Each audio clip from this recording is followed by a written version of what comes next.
which this concept comes from experiment. All equilibrium is based on experiments and what happens in experiments. Goldberg and Wage postulated about the law of mass action, where they can give a general description of the equilibrium condition.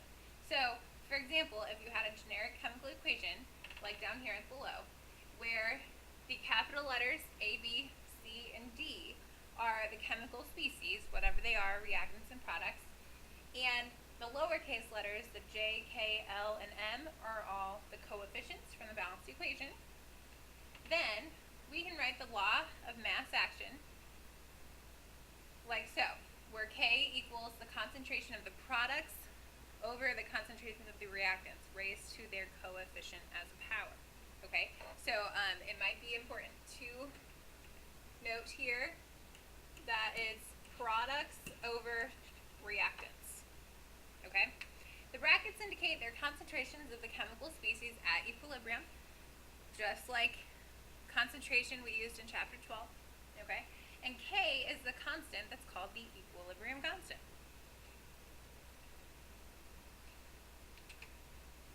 So for example 1, we're going to write the equilibrium expression, the law of mass action, for the following reaction, where we have 4NH3, which is ammonia, plus 7O2.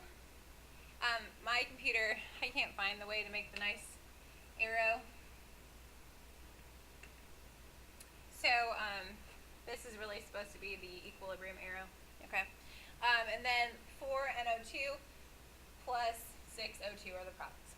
Okay, so to write our expression, K is equal to products over reactants. So we're going to put the species inside the brackets and then the coefficient as the exponent. So we have NO2 to the 4th power times H2O to the 6th power over NH3 inside brackets, so now we're doing reactants, to the 4th power, and then O2 times O2 to the 7th power. So if you just have to write the equilibrium expression, we are done now. Okay? Use the coefficients as your powers, products over reactants. If the equilibrium concentrations of the reaction components are known, so if we know some concentrations, then we can actually solve for the equilibrium constant. Important to note here that the equilibrium constant does not have any units. So if you're really bad about putting units on, or if you don't know how to figure them out, this is for you. There's no unit involved. Okay? So for example 2, the synthesis of ammonia, we use this in number 10 for the homework on 57, that equation. We are given some concentrations, the equilibrium concentrations. So we want to calculate the value of K for this reaction, the synthesis of ammonia, the reverse reaction of it, and the reaction where only one ammonia molecule is formed. So the forward reaction has N2 plus 3H2, and the product is 2 ammonias. Okay? They're all gases, but to save space, time, and energy, I'm not going to put it. So the first thing we need to do now that we have our equation is write the K expression, or the equilibrium expression. So K is equal to products over reactants. So our product is NH3, and it has a coefficient of 2, so it's the 2nd power. Okay? We have 2 reactants. We have N2, which does not have a coefficient, so it doesn't need a power. And the H2 has a coefficient of 3, so it's to the 3rd power. Okay, so now we can go ahead and plug in and solve for K using the concentrations they gave us before. And it's very simple, to plug all this stuff in. You just have to make sure that our typing in the calculator in the right steps and right order is correct.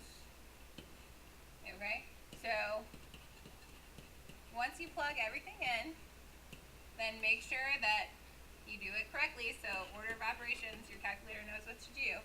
And I got, in scientific notation, the K to be 3.8 times 10 to the 4th. That's in sig figs, and it doesn't have a unit. Okay, so that's the normal equation, the forward reaction. So now we want to find K when it's the reverse reaction. So for the reverse reaction, we are going to flip it around, where we're going to put our product, the 2NH3 first, and then our two reactants are now going to be the products. So that's going to change up our equilibrium expression a little bit. So this time we have on the numerator the concentration of N2 times the concentration of H2 cubed over the concentration of NH3 squared. So again, we plug in all that information from the top of the problem. And the most difficult part is typing it in the calculator with order of operations correctly.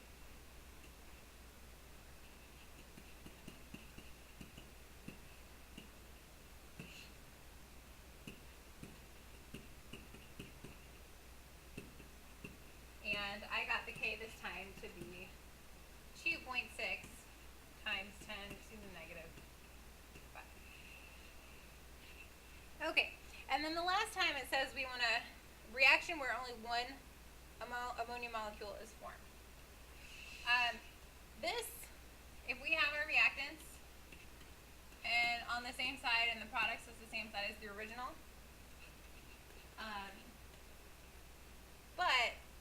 this time, since we want to have one ammonia, that means to have one N, we normally don't do this, but to make one N, we have to multiply the N2 by 1/2. So it's going to have a coefficient of 1/2. And in order to get 3 H's, oops, I messed that up, it's supposed to be H2. In order to get 3 H's, we have to multiply by 3/2, so that the 2's will cancel out and be left with 3. Okay, so now our K expression, we have 1 NH3, or NH3 to the first power, over our N2 to the 1/2 times our H2 to the 3/2. Well, we can reduce that out, where we could take out the 1/2, because we like to have whole exponents, right? Not half exponents. So if we take out 1/2, so to the 1/2 power on the outside, then we get our original K expression, where we have our NH3 squared over N2 times H2 squared. Okay? So that means that for the K expression where I just put A for where only one molecule, or original, sorry, from part A, the A is because it's the first K that we solve for, equals the K to the 1/2, because we have the 1/2 out here. Okay? So now, we can plug in the K that we had from part A to solve for this. And we're going to plug it in the original K. Okay? So we have 3.8 times 10 to the 4th, and we're going to take that to the 1/2 power, or square root it, and your answer is, in sig figs, 1.9 times 10 to the 2nd, or 190. Alright, so that's just different ways to solve for the K expression and solve for K.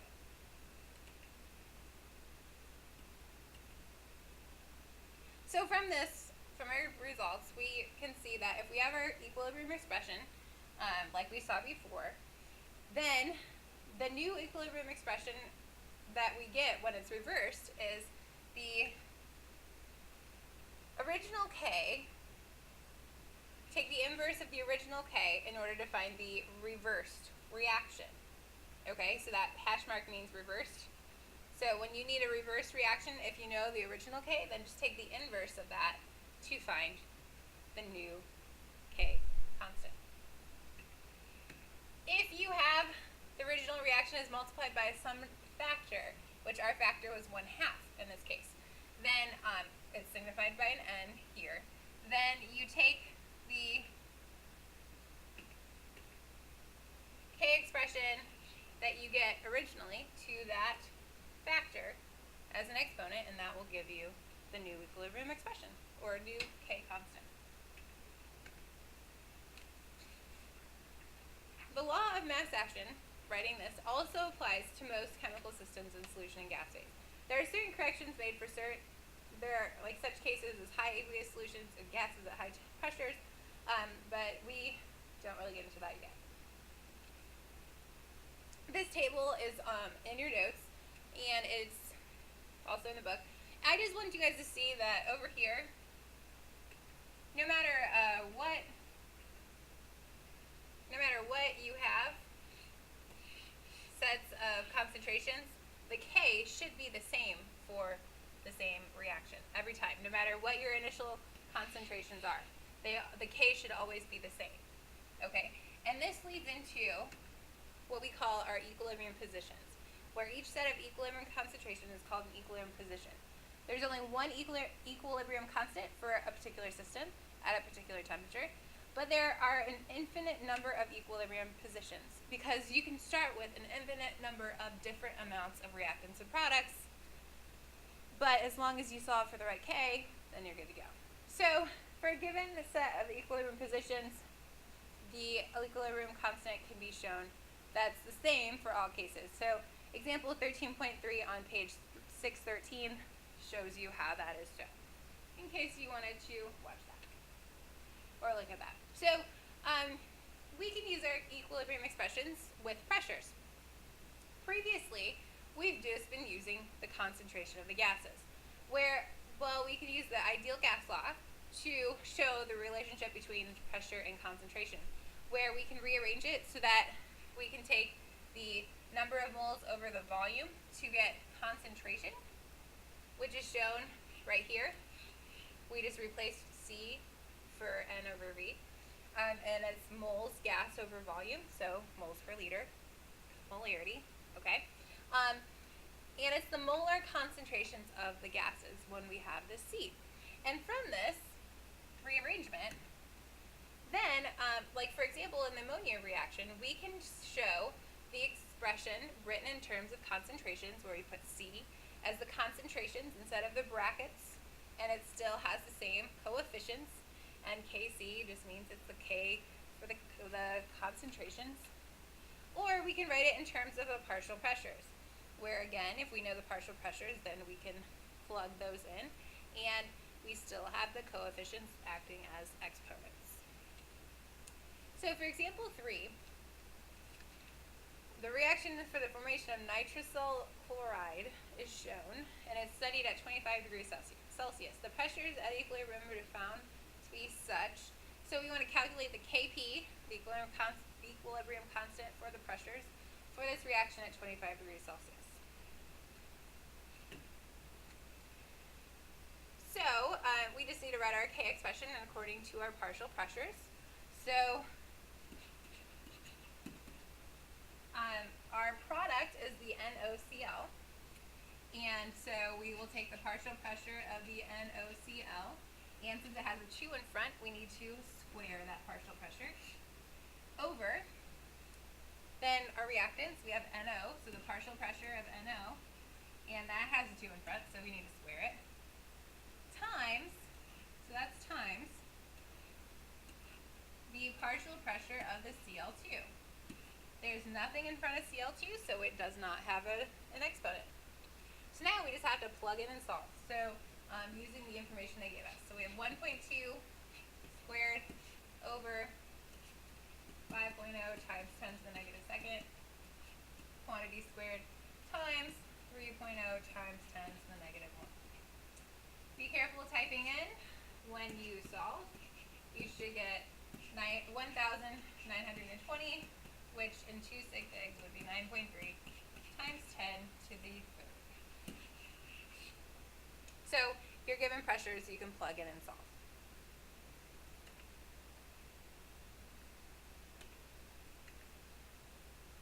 Occasionally, you may need to calculate when Kp does not equal K, which we assumed that it did in that last example. And so If it doesn't, we can use this equation down here, where Kp is equal to K times the quantity R times T raised to the change in N power. Okay? Special note, the R here, we're going back to the ideal gas law R, which is 0.08206. Okay, so you have to be careful there. And the change in N is the products minus the reactants. So the total products minus the total reactants. Okay, so the difference in the sums of the coefficients for the gaseous products and reactants is how we find that change in A, or change in N. So we have one more example, and then we are done. So for example 4, using the value for Kp that we found in example 3, we need to calculate the value of K at 25 degrees Celsius for this reaction. Well,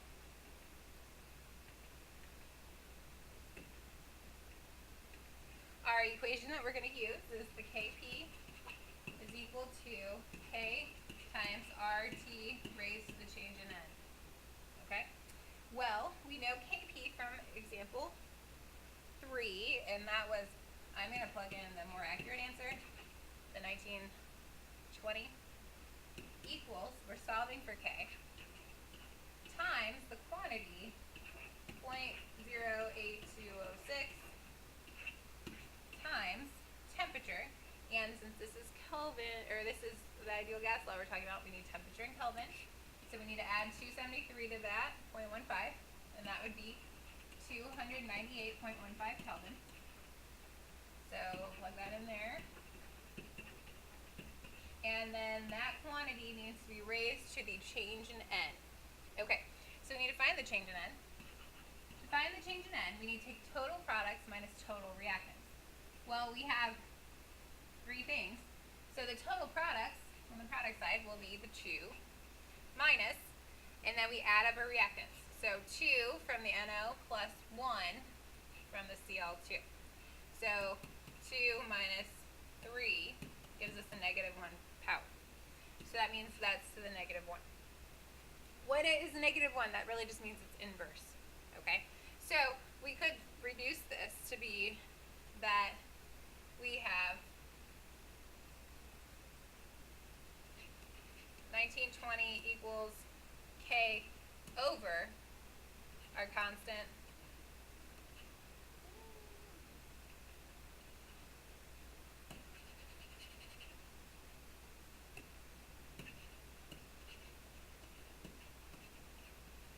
times our temperature.